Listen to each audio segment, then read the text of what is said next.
Did you arrange a meeting between Treasury officials and One United Bank? The studio went silent. Complete, vacuum-sealed silence. 300 people, the camera crews, the producers in the booth. Everyone stopped. Waters' hand went to her pearls again. That unconscious gesture. Bongino watched it happen, filing it away. It was the tell. She did it when she felt cornered. I followed proper procedures regarding minority-owned institutions, Waters said, her voice practicing the rehearsed cadence of a press release. It is my duty to ensure access. That's not a yes or no, Bongino cut her off. He wasn't yelling, he was surgical. Did you arrange the meeting? Yes or no. The situation required a binary answer, but Waters knew that a binary answer was a trap. I facilitated communication between. You arranged it, Bongino stated, overriding her spin. You called the Treasury Department. You used your position. You used your power. You got your husband's failing bank a meeting with top Treasury officials that nobody else could get. He held up a document from the folder. And 1 week later, Bongino said, slapping the paper, $12 million. Taxpayer money. Your money. He pointed at a woman in the front row wearing a red sweater. Your money went to save her husband's bank, while his stock was protected, while his investment was saved. Bongino walked toward the audience, stepping off the riser and standing among them. He looked like one of them, frustrated, tired of the double standard. How many of you know someone who lost a business in 2008? He asked the room. Raise your hands. Hands started going up. 1, 5, 10, 20. 30 hands scattered throughout the red and blue sections alike. The pain of 2008 didn't care about party affiliation. These were people who had lived through the foreclosure crisis, who had lost savings, lost homes, lost everything. Bongino pointed at them, scanning their faces. They didn't get meetings, he said softly. They didn't get bailouts. They didn't have Maxine Waters intervening for them because they weren't married to her. They just lost everything. He spun back to Waters, his voice rising to a roar. But your husband's bank got saved with their money. That's not complicated, Maxine. That's corruption. That is called corruption where I come from. Waters tried to mount a defense, her voice higher now, defensive. Other banks also received TARP funds. It was a systemic program to save. Other banks weren't married to members of Congress, Bongino shouted back, the intensity finally boiling over. That's the difference. That's the crime. Using your position to benefit your family. Waters tried her signature move again. She raised her hand, her voice shrill. I am reclaiming my time. This is. You don't have time to reclaim, Bongino shot back. The people of California have been waiting for answers for 15 years. It's my time now, and you are going to answer. The studio erupted. It wasn't applause. It wasn't booing. It was just noise, the sound of shock. It was the sound of 300 people realizing they were watching something real, something that broke the sanitized rules of television. Jake Tapper tried to interject, waving his hand. If we could maintain. Nobody is listening to you, Jake, Bongino said, without looking at him. He produced another document, holding it up for the camera. The Ethics Committee, Bongino said. Your own Ethics Committee found that you intervened. They found that your husband's bank benefited. They found documented problems. But you know what happened? Nothing. Absolutely nothing. Because in the swamp, you protect your own. He walked back to center stage and stood directly in front of Waters, towering over her seated form. Let me break this down for everyone watching, Bongino said. Small banks across California failed. They died. But one bank, one special bank, the bank where Maxine Waters' husband sat on the board, that bank got $12 million. And the person who arranged it was the congresswoman sitting right here. He pointed a finger at her. The Beverly Hills Marxist, he sneered, coining the term that would stick forever. Living in luxury while preaching about poverty. Using your money to save her family's wealth. Waters couldn't maintain eye contact. She looked down at her notes, at her hands, at the floor, anywhere but at Dan Bongino, anywhere but at the cameras, anywhere but at the 300 people watching her squirm. Bongino saw the break. He saw the crack in the armor. "In my time in the Secret Service," Bongino said, his voice dropping to a dangerous whisper, "we investigated financial crimes, corruption, bribery, using your position for personal gain. I've seen it. I've arrested people for it. I know what it looks like." He leaned forward, closing the distance to interrogation room proximity. "And this is it. This is corruption documented, proven, on the record." Someone in the audience shouted, "Arrest her!" Others joined in. The chant started low, then built. "Arrest her! Arrest her!" Waters' hands were shaking now, visibly trembling against the armrest of her chair. She looked small. The power was gone. The authority was gone. It was just a politician facing evidence she couldn't deny, and a truth she couldn't spin. Bongino let it build. He let the audience express the anger he had proven was justified. Then he raised one hand. Silence. Immediate. Complete. "That's round one," Bongino said. "Your tax dollars, her family's bank. If you're angry about that, share this comment. Let everyone know. Because we are just getting started." He reached for the second folder. It was thicker than the first. "Now," Bongino said, a dark glint in his eye, "let's talk about her daughter." The first folder hit the podium with a slap that echoed like a gunshot. The audience was still murmuring, the energy in the room shifting from anticipation to a low, angry hum. But Dan Bongino wasn't letting the pressure drop. He reached for the second folder. It was thicker than the first, stuffed with financial records and FEC filings. "That was your tax dollars," Bongino said, his voice dropping to a gravelly register. "Now, let's talk about your donors' dollars. Let's talk about the $1 million daughter." Maxine Waters froze. Her eyes, which had been darting around the studio looking for a friendly face, snapped back to him. This was the third rail. The unspoken rule in Washington is that you don't go after families. But Bongino wasn't a politician. He was a cop who had seen too many perps get away with it because of rules that didn't apply to them. "Karen Waters," Bongino said, saying the name clearly for the cameras. "Your daughter? Now, I don't know her. Never met her.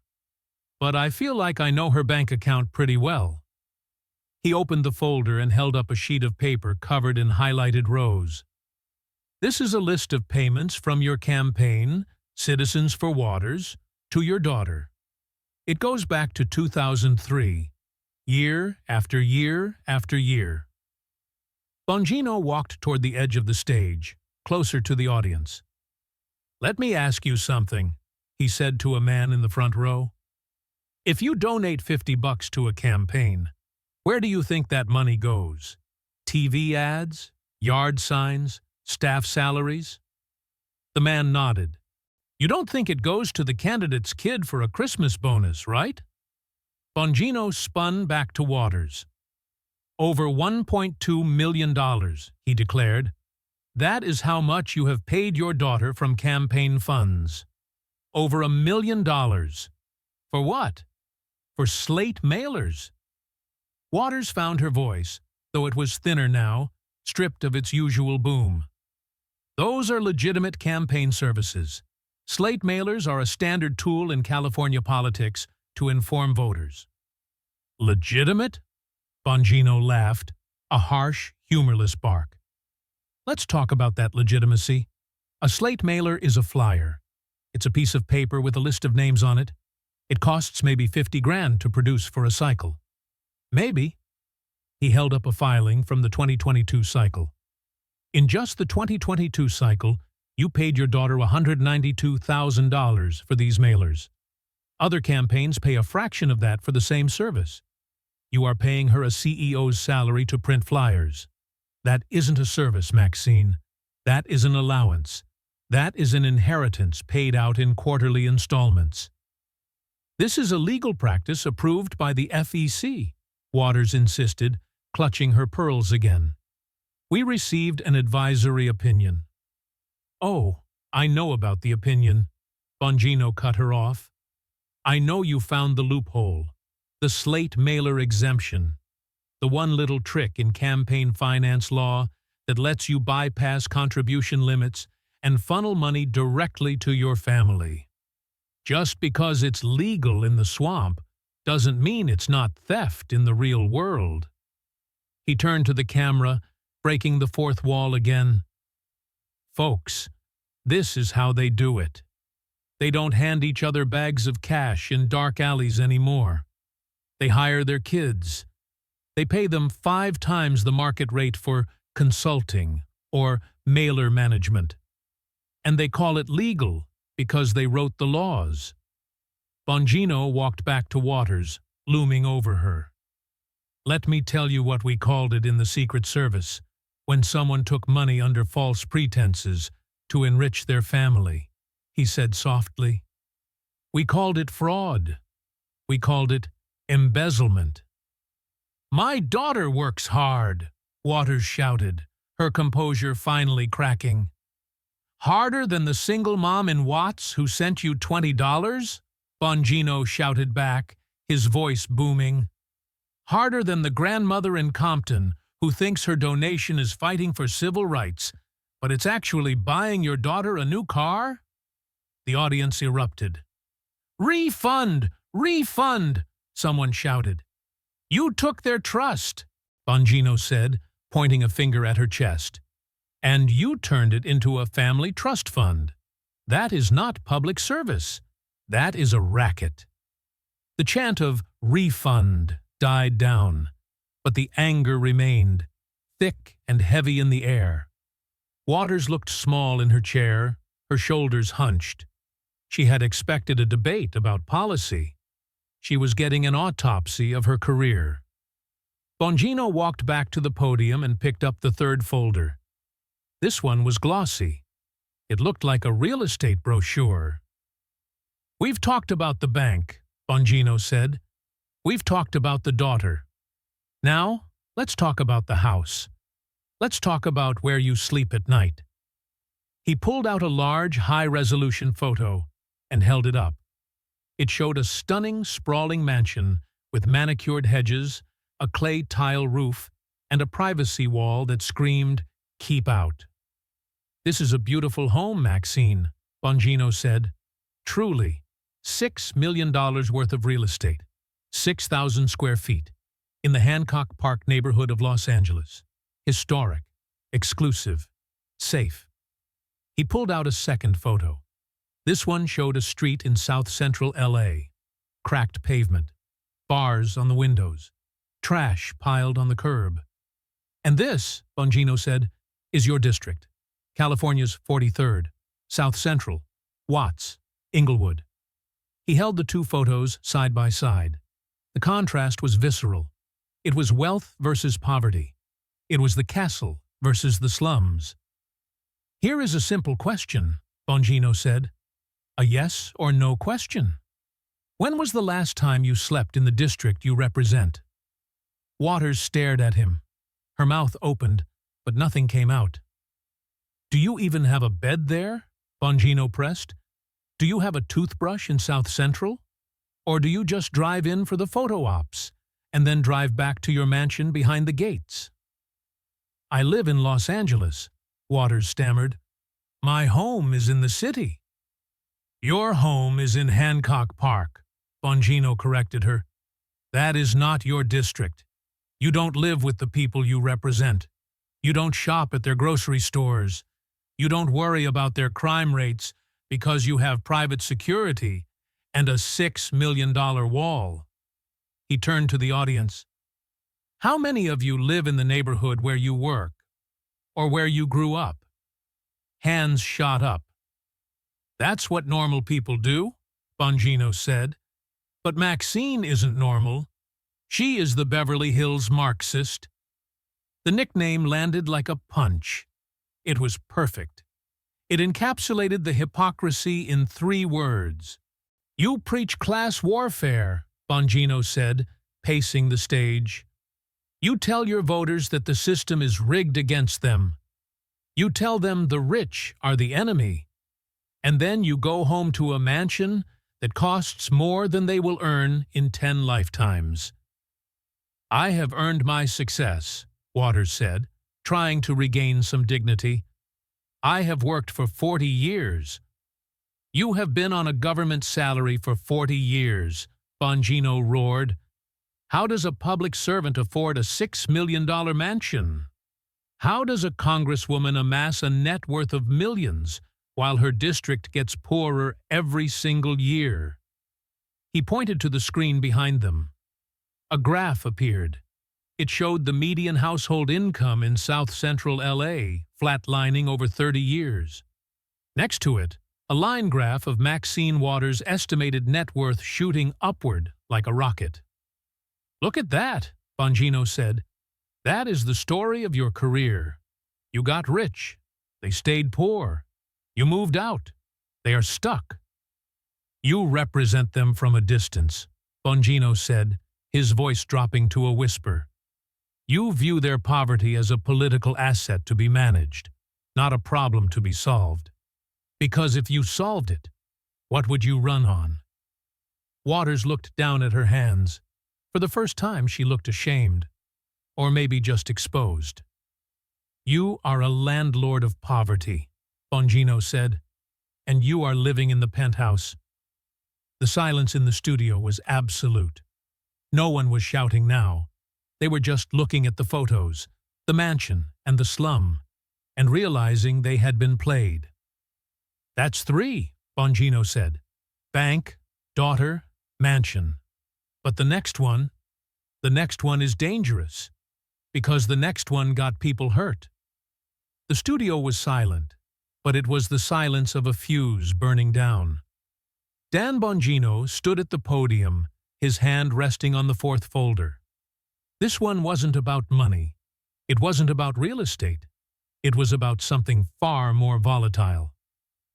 We've talked about the bank, Bongino said, his voice low and dangerous.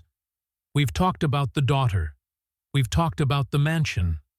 Those are crimes of greed. But this next one? This is a crime of conscience. He opened the folder and pulled out a tablet. June 2018, Bongino said. Los Angeles. You are at a rally. The cameras are rolling. And you decide to say this. He tapped the screen. The video feed played on the massive studio monitors behind him. It was grainy, handheld footage, but the audio was crystal clear. Maxine Waters stood on a stage, microphone in hand, her face contorted with rage. If you see anybody from that cabinet in a restaurant, in a department store, at a gasoline station, you get out and you create a crowd and you push back on them. And you tell them they're not welcome anymore, anywhere.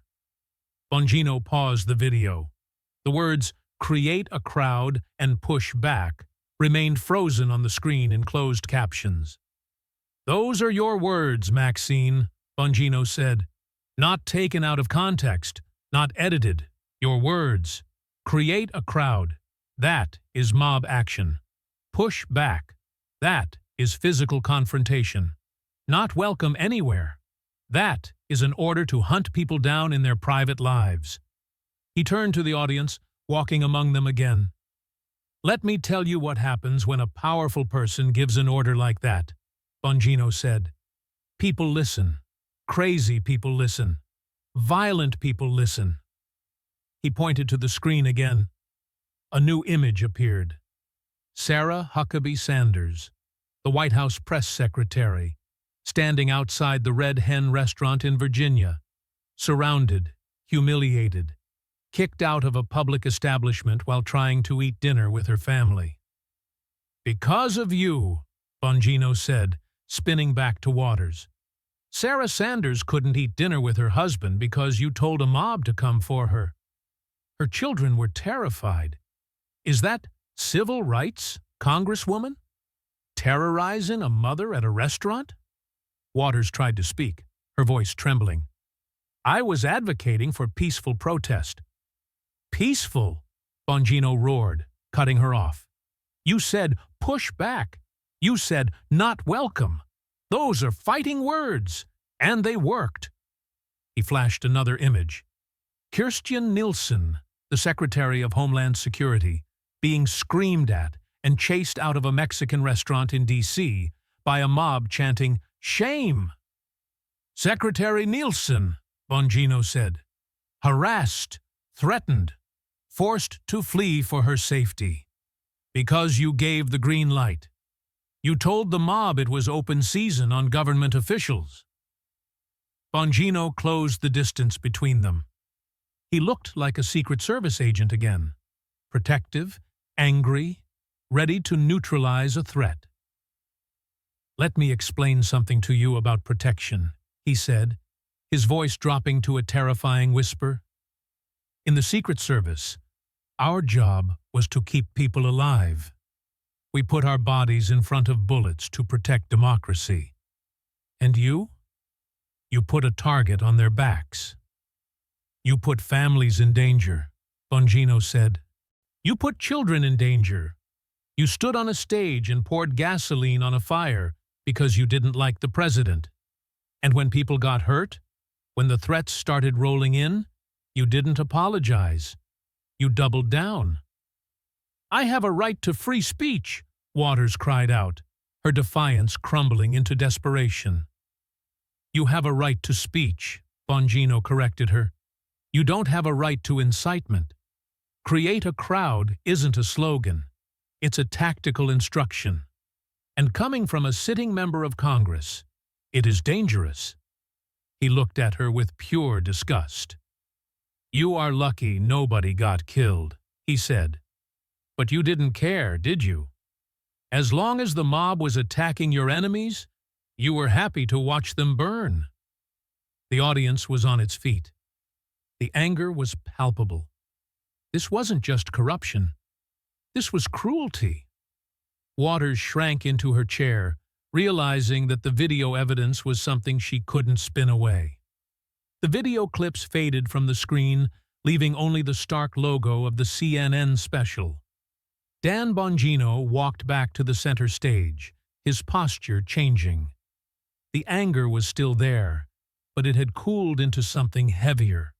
A weary, judicial finality. He picked up the final folder. It was the thickest one of all. That's 4, Bongino said quietly. Bank, daughter, mansion, violence. But we aren't done. Because now we talk about the long game. Now we talk about 30 years. He let the number hang in the air. Maxine Waters has been in Congress since 1991, Bongino said. George H.W. Bush was president. The internet didn't exist. 30 years of power. 30 years of influence. 30 years of representing South Central Los Angeles. He pulled out a chart. It was a simple line graph. Let's look at your district, Maxine, he said. Let's look at the report card.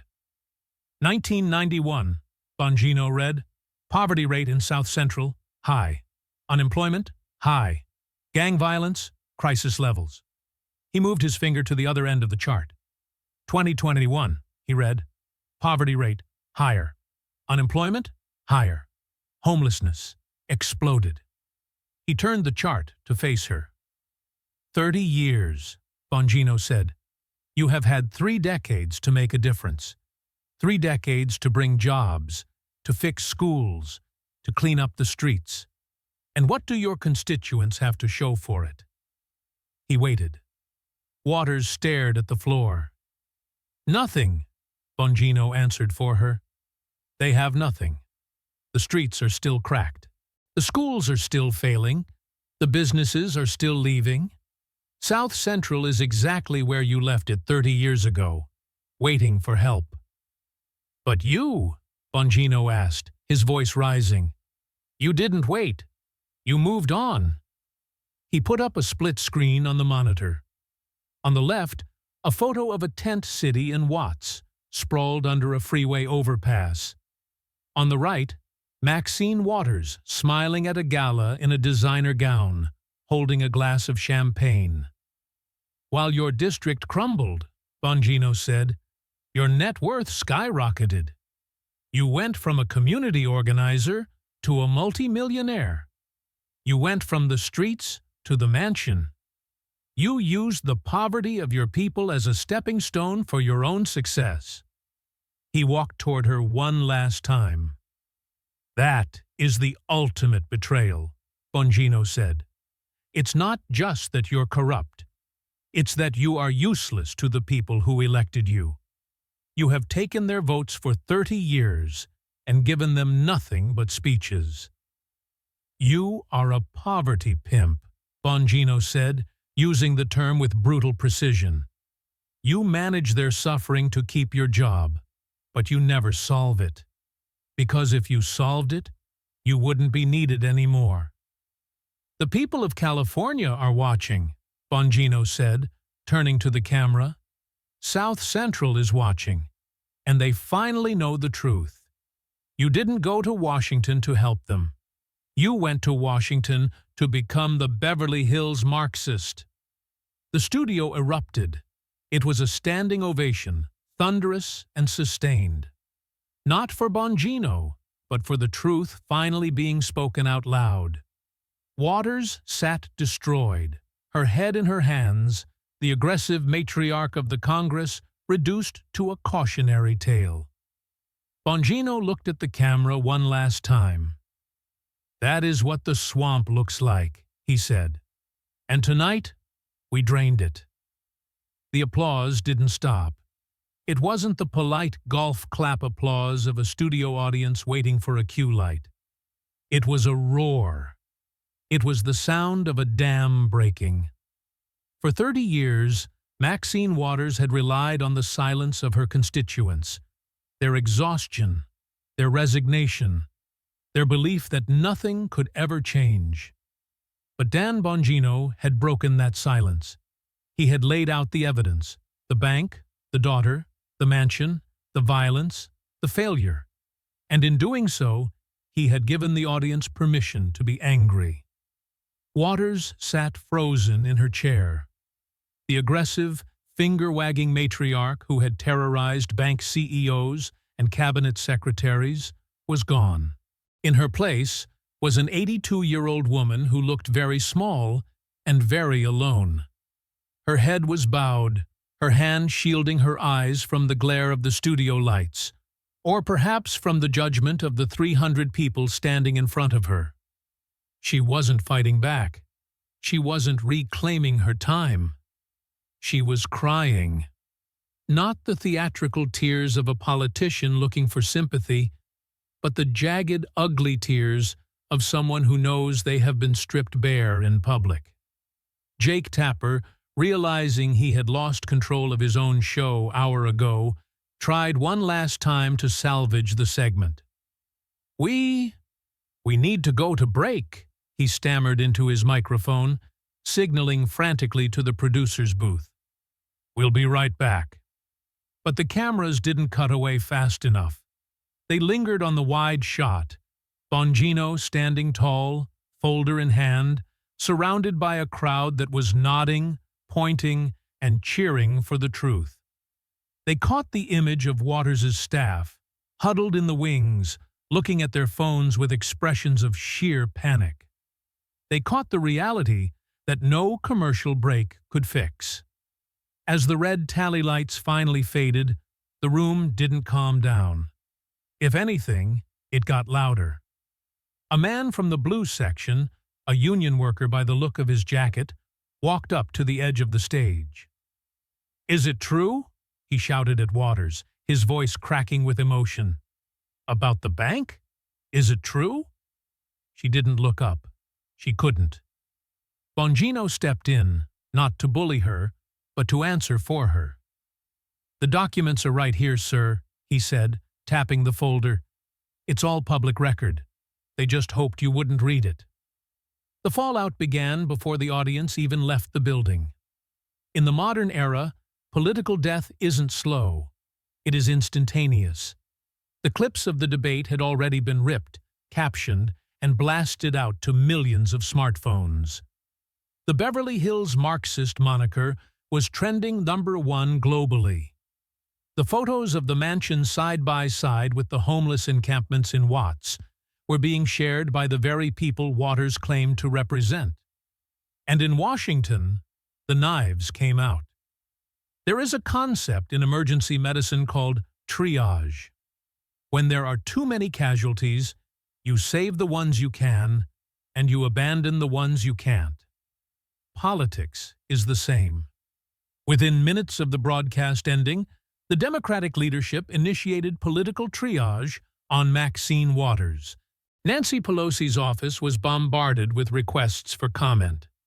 Usually, the speaker would issue a fierce defense of a committee chair. Not tonight. The statement that emerged 45 minutes later was cold, sterile, and lethal. The Congresswoman must address these serious allegations directly with her constituents. The Ethics Committee is the appropriate venue for reviewing financial disclosures. Translation: You are on your own. The Squad, AOC, Ilhan Omar, Rashida Tlaib, who usually moved in lockstep to defend any attack on their flank, went completely dark. Their Twitter feeds, usually a machine gun fire of retweets and hot takes, fell silent. They saw the numbers. They saw the daughter payments. They saw the mansion photos. Defending Maxine Waters right now was political suicide, and they weren't interested in going down with the ship. Back in the studio, Waters finally stood up. She looked frail. Her aides rushed to her, forming a human shield to block the cameras and the angry questions from the audience. They hurried her out the back exit, avoiding the spin room, avoiding the press, avoiding the people. Bongino stayed. He didn't gloat. He didn't do a victory dance. He stood by the podium, shaking hands with the audience members, Democrats and Republicans alike, who lined up to thank him. "I just asked the questions," Bongino told a woman who was wiping tears from her eyes. "That's all. I just asked the questions that journalists should have asked 30 years ago." "She betrayed us," the woman whispered. "We trusted her, and she stole from us." "I know," Bongino said gently, "but now you know, and now you can fix it." The studio emptied out, leaving only the crew sweeping up the confetti of a destroyed career. The Maxine Waters brand, the invincible, untouchable voice of the downtrodden, had evaporated in 90 minutes. She had walked in as a lioness. She walked out as a liability. The collapse was total. There was no escape, no spin, no way to unring the bell. The Beverly Hills Marxist had been exposed, and the rent was finally due. If the night of the debate was the crash, the weeks that followed were the fire. The vacuum created by Maxine Waters' implosion was massive, and nature abhors a vacuum. For 30 years, ambitious politicians in California's 43rd District had waited for their turn, knowing they couldn't challenge the Queen. But the Queen was dead. The primary challenge came from within the House. 48 hours after the broadcast, Marcus King announced his candidacy. He wasn't a Republican plant. He wasn't a right-wing provocateur. He was a moderate Democrat, a former high school principal from Inglewood who had lived in the district his entire life. He drove a 10-year-old Honda. He lived in a modest ranch house 3 blocks from a high school with a 40% dropout rate. His campaign launch video was simple. It was shot on his iPhone in his living room. "I watched the debate the other night," King said to the camera, his face serious. "I saw what Dan Bongino showed us, and like many of you, I felt sick. I voted for Maxine Waters for 20 years. I believed her. But the math doesn't lie. The mansion doesn't lie. The payments to her daughter don't lie." He leaned in. "South Central deserves better than a landlord who lives in Beverly Hills. We deserve a representative who lives here. I'm Marcus King. I live in Inglewood, and I'm running to bring our voice back."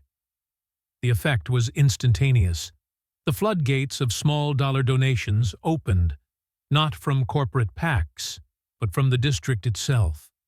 $5, $10. Money from people who were furious about the Slate mailer scam. Money from people who wanted their refunds. King's campaign slogan was brutal in its simplicity. Live here, work here, serve here. It was a direct shot at the mansion, and it landed. Meanwhile, Waters' operation was in freefall. Her fundraising list, once a gold mine, turned radioactive. Donors who had blindly cut checks for decades were now demanding answers.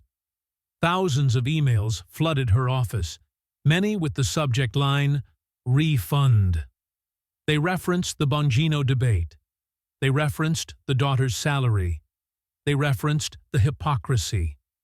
The polls, which usually showed Waters with a Soviet-style 80% approval rating, crashed. A local news station commissioned a survey 1 week after the debate. The results were shocking. Maxine Waters' approval, 29% re-elect Waters, 22% consider a new candidate, 68%. It was a 35-point drop. The invincibility aura was shattered. In politics, fear is the only thing that protects a corrupt incumbent. Once the fear is gone, the wolves come out. Community leaders who had been silent for years finally found their voices. A coalition of pastors from South Central held a press conference on the steps of City Hall. These were men and women who had stood by Waters through every controversy, every gaffe, every fight. But the incitement to violence video and the bank bailout evidence were too much.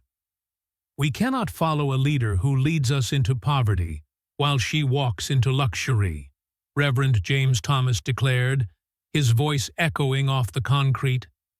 "We cannot support a woman who pays her family with our donations. The Bible says a tree is known by its fruit, and the fruit of Maxine Waters' career is rotten." They demanded her resignation. They demanded a primary. They demanded change. Bongino, back in his studio in Florida, watched it all unfold. He didn't intervene in the local race. He didn't endorse a candidate. He didn't need to. His job was done. He had lit the fuse. The explosion was self-sustaining. He went on his radio show the Monday after the debate. The phone lines were jammed for 3 hours straight. "Dan, I'm a lifelong Democrat from Compton," one caller said, his voice shaking. "I never listened to your show before, but I watched you take her down. Thank you. Nobody else would do it. The LA Times wouldn't do it. CNN wouldn't do it. You did it." "I just asked the questions," Bongino repeated, his mantra for the new era. That's the Bongino effect. You strip away the title, strip away the protection, and ask the simple questions. Where did the money go? Where do you live? What did you do? If they can't answer, they don't deserve the job. Waters tried to fight back. She launched a desperate tour of the district, showing up at churches and senior centers. But it was a disaster. At a food bank in Watts, a young woman filmed her with a phone. "Congresswoman, Why does your daughter get $200,000 for flyers while we're waiting in line for bread?" the woman asked. Waters turned away, muttering about right-wing agitators, but the woman persisted. "I'm not right-wing," she shouted. "I'm your neighbor, but you don't know that because you live in Hancock Park." The video went viral. 5 million views. The Beverly Hills Marxist label was stuck fast. It was on T-shirts. It was on murals. It was the defining truth of her legacy. By the time the primary election arrived, the outcome was a foregone conclusion. The machine had broken. The voters had woken up. The spell was broken. Maxine Waters, the titan of the left, the woman who had survived Reagan, Bush, Clinton, Bush, Obama, and Trump, could not survive the truth. She was alone on an island of her own making, watching the tide rise, knowing that this time there would be no bailout. Election night in California's 43rd District didn't feel like a standard political event. It felt like a regime change. For 3 decades, Maxine Waters didn't just win elections, she annihilated them. She regularly pulled in 70% of the vote, her name on the ballot as permanent as the palm trees lining the boulevards of Los Angeles. But tonight, the air in her campaign headquarters was thick with the smell of stale coffee and panic.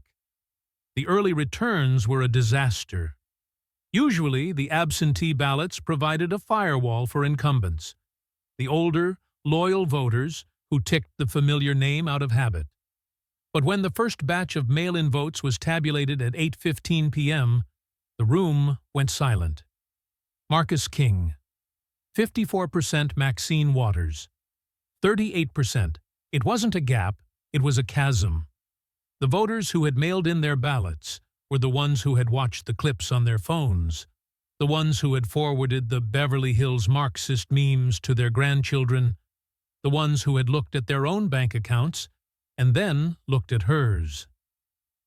By 10:00 p.m., the networks made the call. CNN, the very network that had hosted her destruction, was the first to break the news. Wolf Blitzer's voice was somber, almost confused, as if reading a script he didn't quite believe. CNN projects a historic upset in California. Maxine Waters, the chairwoman of the Financial Services Committee, a 30-year veteran of the House, has been defeated. The cameras cut to Marcus King's headquarters in a community center in Inglewood. It wasn't a slick corporate celebration. There were no balloons dropping from the ceiling, just a room full of regular people, teachers, mechanics, nurses, hugging each other and crying. They weren't crying because their team won. They were crying because they felt seen for the first time in a generation. Back in Hancock Park, behind the $6 million walls, there was no concession speech. Maxine Waters didn't come out to thank her supporters. She didn't offer a gracious transfer of power. She simply turned off the lights. The next morning, the rewriting of history began. In the digital age, a legacy can be dismantled in minutes. At 9:00 a.m., the Wikipedia editors descended on her page. The first paragraph, which had listed her legislative accomplishments and committee chairmanships, was edited. Maxine Moore Waters is a former American politician who served as the U.S. representative. She was defeated in the 2024 primary following a series of corruption allegations and a televised debate that highlighted financial irregularities involving her family. That was it. 30 years of power reduced to 2 sentences about corruption and defeat. The Beverly Hills Marxist moniker was added to the public image section, cited by 12 different sources. Her legacy wasn't the laws she passed. It was the mansion she bought and the daughter she paid. The political world scrambled to process the shock. The Washington Post ran a post-mortem titled, "The End of an Era: How the Establishment Lost the Streets." They interviewed political scientists and consultants, trying to find a complex demographic explanation. But they missed the point. It wasn't demographics. It was the receipts. Dan Bongino didn't do a victory lap on the morning shows. He didn't need to. His phone was ringing off the hook. Book agents, speaking tours, network executives offering blank checks. He had become something more than a host. He was a giant slayer. He had proven that the untouchable class in Washington was actually made of glass, provided you hit them with the right rock. The Bongino effect became a term in political consulting circles. It meant bypassing the spin, ignoring the talking points, and hitting the candidate with raw, undeniable financial data in a public forum. Every incumbent with a shady family deal or a questionable residence suddenly felt a chill down their spine. Waters tried to pivot to the private sector, but the toxicity of her brand was absolute. She reached out to the usual landing spots for retired congresspeople, the think tanks, the corporate boards, the university lectureships. The answers were polite, but firm. No, not at this time. We are moving in a different direction. Nobody wanted the Beverly Hills Marxist on their letterhead. Nobody wanted to explain why they were paying a woman who had funneled $1 million to her daughter. She had become radioactive, isolated in her mansion, surrounded by the wealth she had accumulated, but the respect she had lost. Maxine Waters faded from relevance. The phone stopped ringing. The invitations stopped coming. She was left with her millions, yes, but she was stripped of the one thing she craved more than money: power. She had spent 30 years thinking she was the Queen of Los Angeles. In the end, she was just another landlord who got evicted. 1 month later, Dan Bongino sat in his home studio.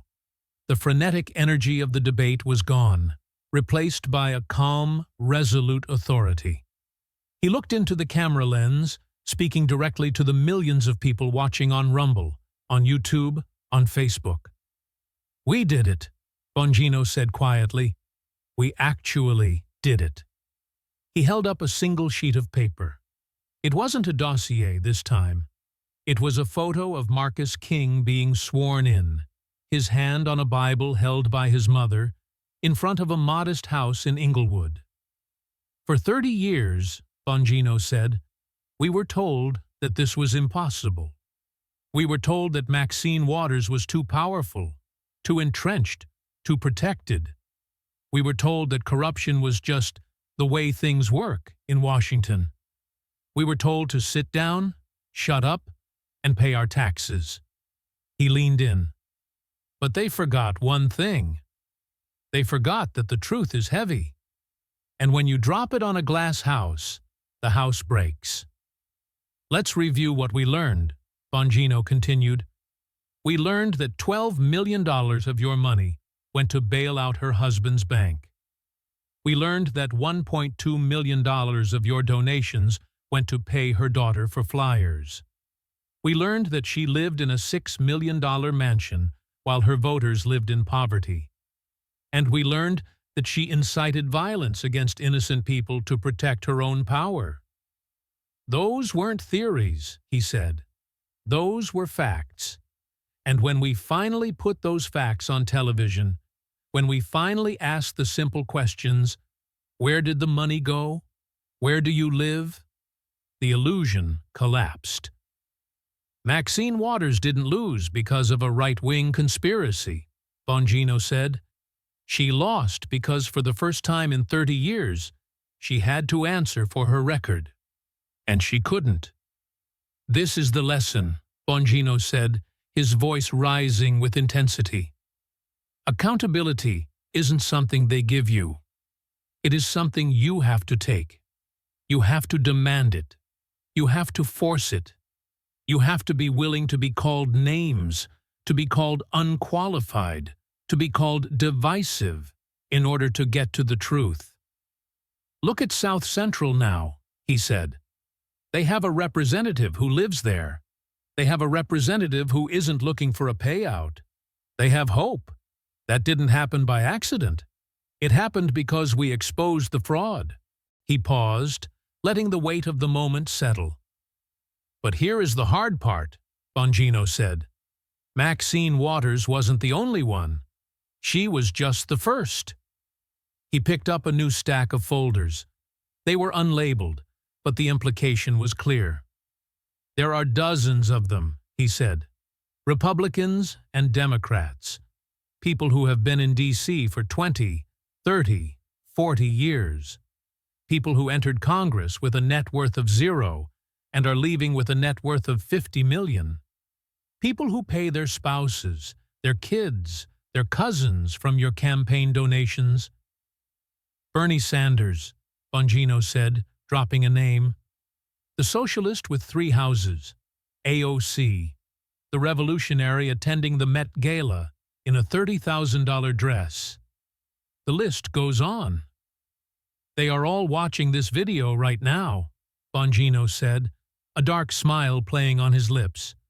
And they are terrified, because they know that if it can happen to Maxine, it can happen to them.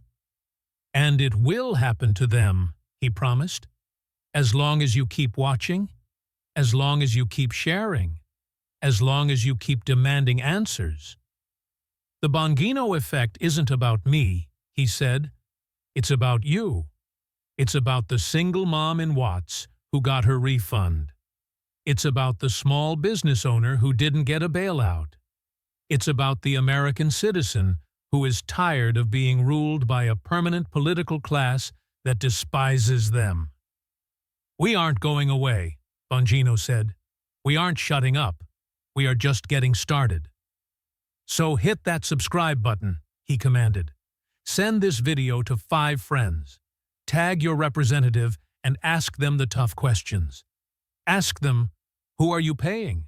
Where do you live? What have you done? Because the receipts exist, Bongino concluded, and I have a whole room full of folders.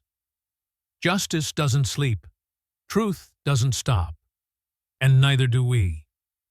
He stared into the lens, the look of a man who had cleared the first room and was ready to kick down the next door. See you in the next one. And trust me, it's going to be even better.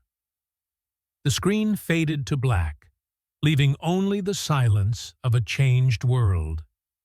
The Beverly Hills Marxist was gone.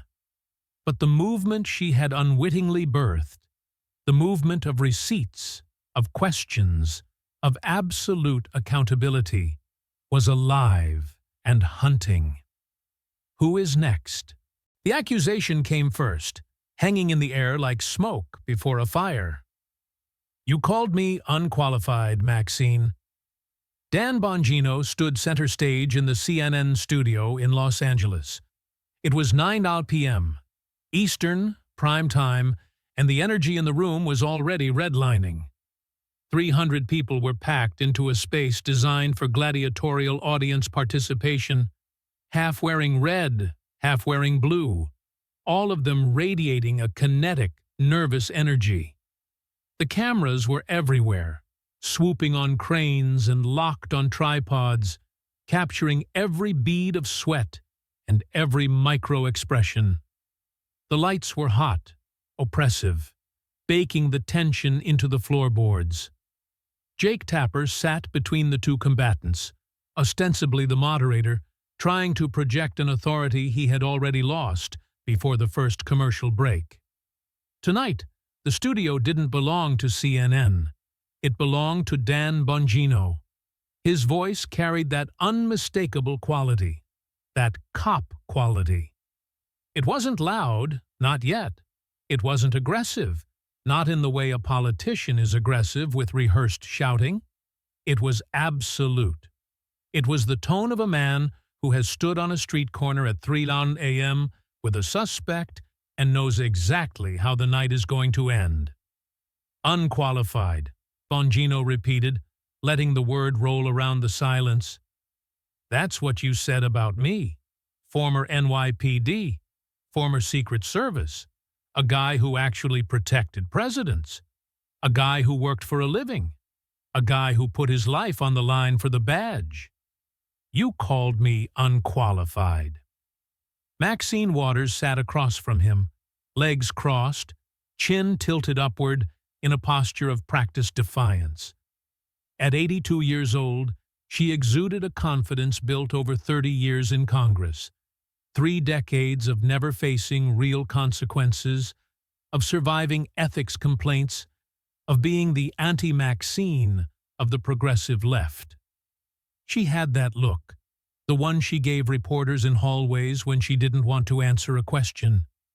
It was the look that said, "I have dealt with worse than you." She hadn't. Bongino leaned forward just slightly.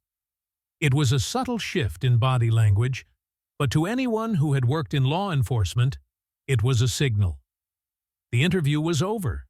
The interrogation had begun. "You want to talk about qualifications, Congresswoman?" Bongino asked, his voice dropping an octave, forcing the audience to lean in. "Let's talk about qualifications. Let's talk about 30 years in Congress, and your district getting statistically worse in every metric. Let's talk about using your position to bail out your husband's bank. Let's talk about paying your daughter over $1 million from campaign funds. Let's talk about living in a $6 million Beverly Hills mansion while representing the poverty of South Central LA. He paused, letting the list breathe. The audience sat frozen, 300 people holding their breath in unison. "Let's talk about that." Waters shifted in her seat. It was a small movement, a readjustment of her blazer, but Bongino saw it. Years of reading suspects, of reading criminals, of reading people who were preparing to lie, had trained his eyes to catch the tells. He saw the slight tightening of her jaw. He saw the way her hand moved instinctively to the pearls at her throat. "Folks watching at home," Bongino said, turning to address the main camera directly, breaking the fourth wall. "What you are about to see tonight is simple. It is not a debate. It is not a discussion on policy. It is an exposure." He held up a hand, counting off on his fingers. 5 scandals. 5 examples of blatant corruption. 5 reasons why this woman should have been prosecuted years ago instead of sitting in Congress making laws for the rest of us. Bank bailouts, daughter payoffs, Beverly Hills mansions, inciting violence, and 30 years of absolute failure. He turned back to Waters, his eyes locking onto hers. "And she is going to answer for all of it. Right here, right now, on camera, with no escape." The energy in the studio shifted violently. It became electric, dangerous. This wasn't the polite back and forth of Sunday morning talk shows. This was something raw. Everyone knew it. Tapper opened his mouth to interject, to steer the conversation back to the agreed-upon topics, but the air had been sucked out of the room. Bongino smiled. It wasn't a friendly smile. It wasn't warm. It was the smile a detective gives when he places a file folder on the metal table, knowing the DNA results are inside. It was the smile of a man who knows the suspect is guilty and is just waiting for the confession. "If you have been waiting for someone to finally ask Maxine Waters the questions," Bongino said to the camera, "nobody else will share this. Hit that button, because what I am about to show you isn't theory. It's not opinion. It's documented fact. It's evidence, the kind that sends people to prison." He reached down and picked up a folder. It was thick, stuffed with papers, tabulated and highlighted. He dropped it on the podium with a heavy thud that echoed through the lavalier microphones. "Let's go." Dan Bongino didn't waste time with a preamble. In an interrogation, You don't build rapport when you have the smoking gun. You apply pressure until the cracks appear. He opened the first section of the folder, his movements deliberate and sharp. "Let me explain something to you, Congresswoman," Bongino said, emphasizing her title in a way that made it sound like an indictment rather than an honorific. "Let's go back to 2008, the financial crisis. The world is burning down. You remember that, don't you? Banks failing everywhere. Small banks, community banks, the kinds of banks that had served neighborhoods for generations, suddenly underwater. All dying, all desperate." He started pacing the small circle of the stage, that radio host energy building, channeling the frustration of millions. "And Congress is sitting there deciding who lives and who dies," Bongino continued, "deciding who gets taxpayer money, their money," he pointed to the audience, "and who gets abandoned. Very important decisions. Life and death for thousands of businesses, millions of jobs." Maxine Waters raised her hand, palm out, fingers splayed. It was her signature move, the stop gesture she used to silence junior representatives and reporters. I, she began, her voice raspy. "I'm not done," Bongino said. It wasn't aggressive, not yet. It was just final. He steamrolled right over her objection. "You are on the Financial Services Committee, the committee making these decisions. You've got the power, you've got the access, you've got the influence to pick the winners and the losers." He stopped pacing abruptly and turned to face her, squaring his shoulders. "And you know what else you've got? You've got a husband, Sidney Williams.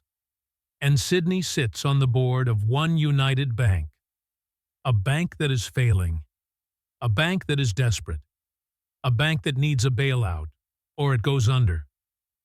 "What are the odds, right?" Bongino asked, the sarcasm dripping thick and heavy like oil. "What are the chances?" He leaned in, his face hardening. "So, let me ask you something simple. A question you have dodged for 15 years. Yes or no?